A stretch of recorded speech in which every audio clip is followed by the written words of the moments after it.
Υπάρχουν άνθρωποι που γιορτάζουν τα Χριστούγεννα χωρίς όμως να έχουν το Χριστό μέσα του, σημειώνει στο χριστουγεννιάτικο μήνυμά του ο Σεβασμιότητος Μητροπόλητης Ξάνθης, καθώς αναλώνονται, όπως τονίζει, μόνο στην ελληνική διάσταση των Χριστουγέννων, ξεχνώντας πως το ύψιστο μήνυμα είναι η αγάπη για όλους τους ανθρώπους, χωρίς διαχωρισμούς λόγω χρώματος, θρησκείας ή φυλής. Θα ήθελα, απευθυνόμενος προς όλον τον λαό μας, της πόλεως και της περιοχής, να επισημάνω ότι για άλλη μια φορά στο διάβα της ζωής μας αξιωνόμαστε να γιορτάσουμε τη μεγάλη γιορτή την οποία ο Άγιος Ιωάννης ο Χρυσόστομος ονομάζει Μητρόπολη των Εορτών, την ενανθρώπιση του Χριστού. Ο Χριστός έρχεται στον κόσμο με αποκλειστικό και μόνον σκοπό να ανεβάσει τον άνθρωπο στον ουρανό. Κατεβαίνει εκείνος στη γη για να ανεβάσει τον άνθρωπο στον ουρανό. Λέει ο Άγιος Αθανάσιος ο Μέγας, ο Πατριάρχης Αλεξανδρίας, Θεός γέγονε άνθρωπος, ή να τον άνθρωπον Θεό να πυργάσετε, να τον κάνει κατά χάριν Θεό.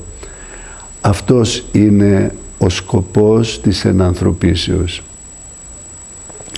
Αυτές τις ημέρες των Χριστουγέννων της Πρωτοχρονιάς του Αγίου Δωδεκαημέρου βλέπουμε να αλλάζει η εικόνα όλων των πόλεων σε όλο τον κόσμο. Στολισμένες πλατείες, φωτισμένοι δρόμοι, χριστουγεννιάτικα δέντρα, στολισμένες βιτρίνες, ανθρώπους να πηγαινοέρχονται, να κάνουν προγράμματα πώς θα περάσουν τις ημέρες των Χριστουγέννων. Όλα αυτά είναι καλά, τα έχουμε ανάγκη, αλλάζουν την καθημερινότητα της ζωής μας.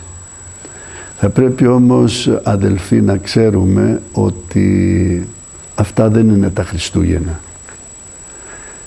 Θα πρέπει να δίδουμε κάποια προτεραιότητα και να αξιολογούμε τα πράγματα. Αυτά όλα είναι ωραία, αλλά αφού προηγουμένως ζήσουμε το Χριστό, δηλαδή υπάρχουν άνθρωποι οι οποίοι γιορτάζουν Χριστούγεννα χωρίς το Χριστό, γιατί τα Χριστούγεννα τα συνδέουν μόνον με το ρεβεγιόν, μόνον με το τραπέζι, μόνον με τα δώρα, μόνον με τις διακοπές. Να βάλουμε τον Χριστό μέσα μας, να τον βάλουμε στην καρδιά μας, να τον βάλουμε στην οικογένειά μας, να τον βάλουμε στην κοινωνία μας, να αγαπήσουμε τον συνάνθρωπό μας όπως εκείνος μας διδάσκει σαν τον εαυτό μας, ανεξάρτητα από εθνικότητα, από θρησκεία, από χρώμα, από γλώσσα, από πολιτισμό, γιατί ο κάθε άνθρωπος είναι εικόνα του Θεού.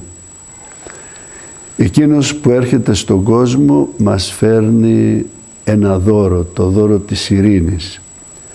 Αυτό το οποίο εξήγηλαν οι άγγελοι το βράδυ των Χριστουγέννων στην πόλη της Βιθλεέμ. Δόξα εν υψής της Θεό και επί γης ειρήνη. Ειρήνη όμως δυστυχώς στον κόσμο δεν υπάρχει και γι' αυτό δεν ευθύνεται εκείνος που τη δίνει, αλλά ευθυνόμαστε εμείς οι άνθρωποι που δεν την αποδεχόμαστε. Βλέπουμε έναν κόσμο να αλληλοσπαράσεται σήμερα και να ζει σε μια ανασφάλεια τι μπορεί να του συμβεί αύριο. Ο μόνος τρόπος για να ξεπεράσουμε τις οποιασδήποτε κρίσεις, οικονομικές, κοινωνικές,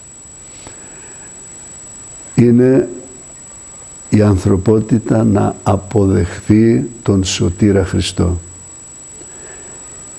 Εύχομαι τα φετινά Χριστούγεννα να είναι για όλους μας, αδελφοί, ένα σταθμό στη ζωή μας, για ένα καινούριο ξεκίνημα, για μια κοινωνία αγάπης προς τον άνθρωπο, τον οποιοδήποτε άνθρωπο, ενότητος, δημιουργίας και εύχομαι η πατρίδα μας να ξεπεράσει τις δυσκολίες που έχει και ο λαός μας να ξαναβρει το δρόμο της πρόοδου και της δημιουργίας.